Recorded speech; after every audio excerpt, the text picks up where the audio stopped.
लइका कहला क्या पहला मिलन नो लइका कह दिया बात पहला मिलन सजनी से सजनवा हमारे अंगन गुलाब नियन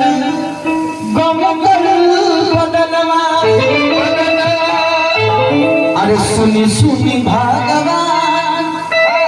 जन्म बिहान हो खेती सुनी सुनी भगवान जन्म बिहान हो तैयार राजा जी के गोलवा में जवान हो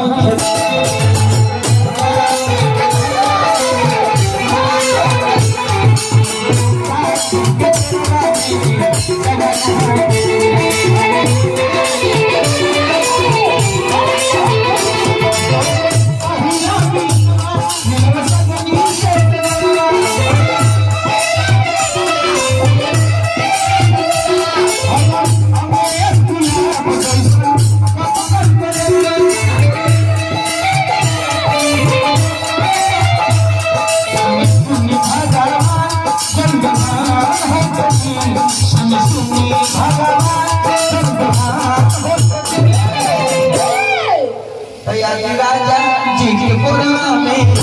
जवान हो